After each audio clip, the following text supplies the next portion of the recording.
Linda stared in disbelief as a stern man in a fake badge slapped a ticket on her door for her bird's songs. The peaceful neighborhood had turned into a battlefield of silent threats and secret power plays. But what happened next will shock even those who thought they'd seen everything. But first, let's go back to the beginning. In the quiet suburban neighborhood of Maplewood, mornings were a symphony of chirps and trills that Linda Thompson had come to cherish deeply. After 3 decades spent shaping young minds as an elementary school teacher, her retirement had found her a quieter rhythm, one punctuated by the gentle flutter of wings and the lively chatter of songbirds nesting in the maple trees surrounding her modest home. The birds weren't just background noise, they were living threads in the fabric of her peaceful sanctuary, a daily reminder of resilience and life flourishing amid the manicured lawns and tidy streets of her community. So, when the sharp knock echoed through her kitchen one humid summer afternoon, followed by the unexpected sight of a man in a uniform bearing a badge, someone who called himself Greg Dawson, an HOA enforcement officer, Linda's initial shock swiftly hardened into disbelief. She hadn't invited this stranger into her life or her yard, yet there he was, clutching a yellow ticket that seemed almost comical in its absurdity. The charge? A violation for loud birds. The phrase struck her as a cruel joke, or worse, a twisted bureaucratic farce. Greg's tone was methodical, rehearsed, as he explained that multiple complaints had been lodged with the Homeowners Association, alleging that the birds' noise was disrupting the neighborhood's peace. Linda felt her throat tighten as she listened, the words falling over her like a cold shadow. These were the very birds she had planted native bushes and feeders for, the very creatures whose songs had become her morning solace. To think they were being vilified and targeted by an authority sworn to serve the community felt like a betrayal on a primal level. She wasn't alone in this bewilderment. Across the street, her neighbors, fellow retirees, young families, and longtime residents shared their own encounters with Greg Dawson. The man appeared with an unsettling regularity, wielding his ticket book with an almost predatory efficiency. There was an unspoken dread growing among them. It wasn't just the ticket itself, but the manner in which it was delivered, cold, impersonal, and unwavering in its absurdity. Several had tried to question him, only to be met with vague references to orders from the HOA board and veiled warnings that resistance would only make matters worse. Linda's anger swelled not just from the injustice, but from a profound sense of helplessness.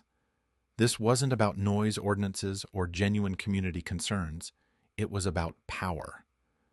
The newly elected HOA board, hungry to assert dominance and shore up dwindling funds, had found in Greg a tool to mask greed behind the thin veneer of regulation.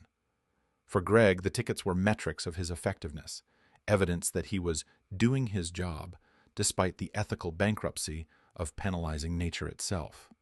His motivations weren't personal cruelty, but a mechanical loyalty to a system prioritizing fines over fairness. The community's simmering outrage began to ripple beyond whispered complaints and frustrated phone calls. Linda's front porch became a gathering point, where neighbors vented their disbelief and strategized quietly about what could be done. The question hung heavily in the air. Could an HOA truly police the wild birds that had nested here long before any homes were built? Could bureaucrats dictate the natural rhythms of life and expect submission? For Linda, this was no longer a matter of noise. It was a fight to protect the soul of her neighborhood, the fragile coexistence between humans and nature that made Maplewood more than just another tract of suburban development. Determined, she began to document everything: the tickets, Greg's visits, the neighborhood's collective frustration, laying the groundwork for a resistance born of both love and outrage. What had started as a surreal and infuriating encounter was quickly becoming a battleground, one that would test the limits of community, authority, and justice in the most unexpected way. The arrival of Mike Jensen was like a sudden crack of clarity, slicing through the thick fog of frustration and confusion that had settled over Maplewood. Unlike the faceless enforcers who patrolled the neighborhood with cold bureaucracy, Mike carried an aura of quiet authority grounded in expertise and genuine care. As a wildlife officer for the county's Department of Natural Resources, he operated from a foundation of law, science, and respect for the natural world, principles that stood in stark contrast to the arbitrary, heavy-handed tactics employed by Greg Dawson and the HOA board. When Mike first stepped onto Linda Thompson's porch, notebook in hand and eyes scanning the lush foliage alive with birdsong, he exuded an unshakable calm. The stories he heard from Linda and her neighbors were met with measured nods, questions that cut through the noise of rumor and anger, and a swift, decisive resolve to uncover the truth. His investigation was meticulous.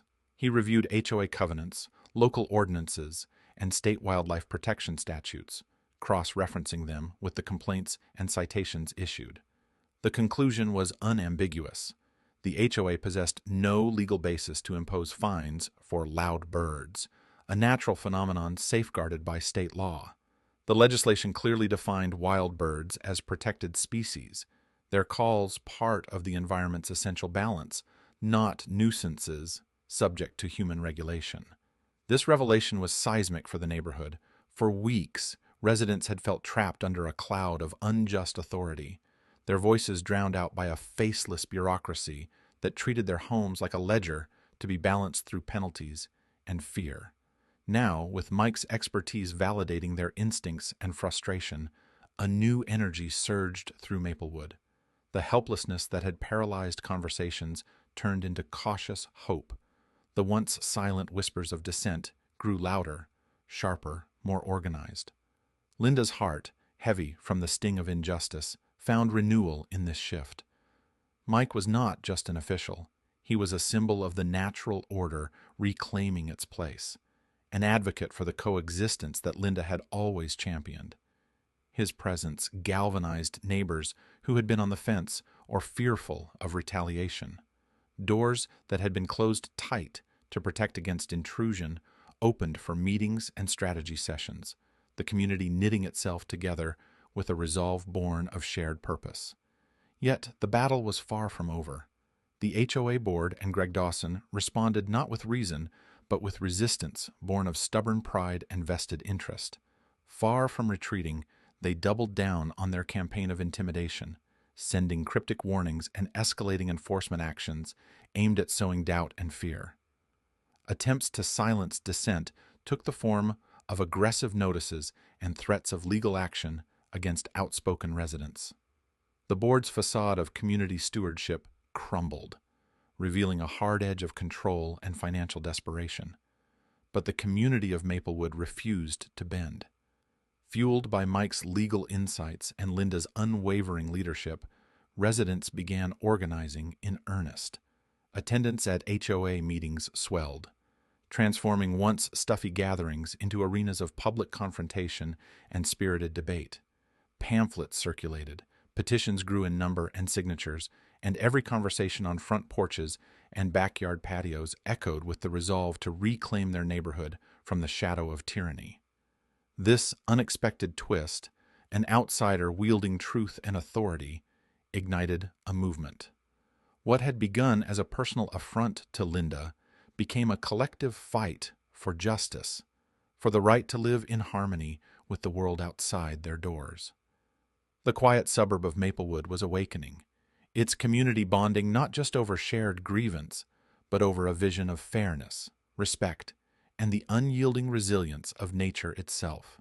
The day of the decisive HOA meeting arrived with a palpable tension that thrummed through every corner of Maplewood. The community hall, usually a place for mundane discussions about lawn care and mailbox colors, was transformed into a battleground where justice and truth would finally collide with deception and abuse of power. Chairs overflowed with residents standing shoulder to shoulder, faces etched with determination, voices tinged with both exhaustion and fierce resolve. This was more than a neighborhood gathering. It was a collective reckoning. At the center stood Mike Jensen, whose calm demeanor belied the intensity of what was to come. With precise, unwavering clarity, He laid bare the facts that had been buried beneath layers of bureaucracy and falsehoods.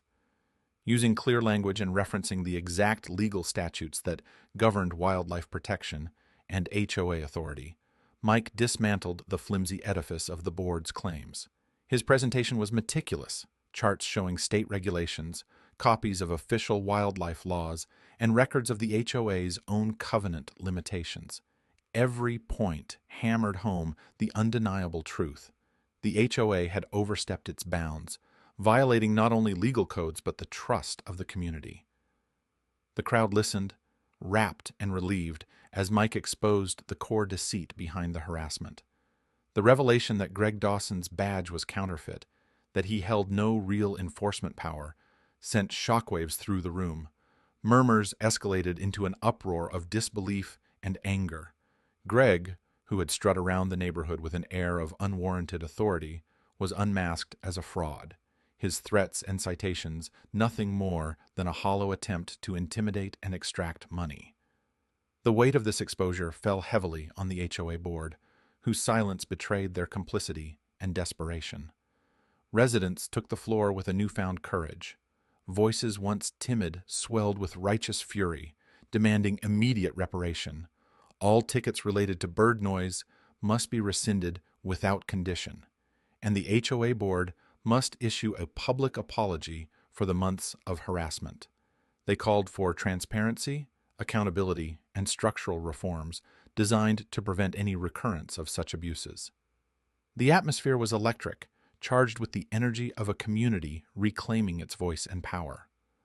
No longer willing to be passive victims, the residents asserted their rights with unyielding clarity. Faced with mounting pressure and the clear threat of legal action backed by Mike's expertise, the HOA board capitulated. Their formal announcement of rescinding every bird noise ticket was met with a wave of relief that swept through the room like a cleansing tide. Promises of reform, new oversight committees, clearer rules limiting enforcement authority, and mandatory legal consultation before future penalties were solemnly made. Yet, beneath the official words lingered the deep scars left by the ordeal, a reminder of how fragile trust could be when power is unchecked. For Linda Thompson, the outcome was a complex tapestry of emotions. The months of struggle, the frustration, the isolation, the anxious uncertainty, had taken their toll, but they were now interwoven with a profound sense of triumph. Standing amidst neighbors who had become allies, she felt a surge of pride, not only for herself, but for the community that had rallied to defend the rights of nature and neighbor alike. The birds outside her window sang with renewed vigor, their melodies no longer stifled by fear or control. Each chirp was a declaration of freedom, an emblem of the justice restored in Maplewood. Beyond the immediate victory, the story of Maplewood echoed far and wide, inspiring other communities to remain vigilant against the misuse of power cloaked in authority. It underscored a vital truth, that the natural world, with all its beauty and resilience, must be cherished and protected, and that collective courage can uproot even the most entrenched injustices. Linda's fight became a beacon, a reminder that standing up, even against overwhelming odds, can kindle hope, restore faith, and renew the bonds that hold a community together.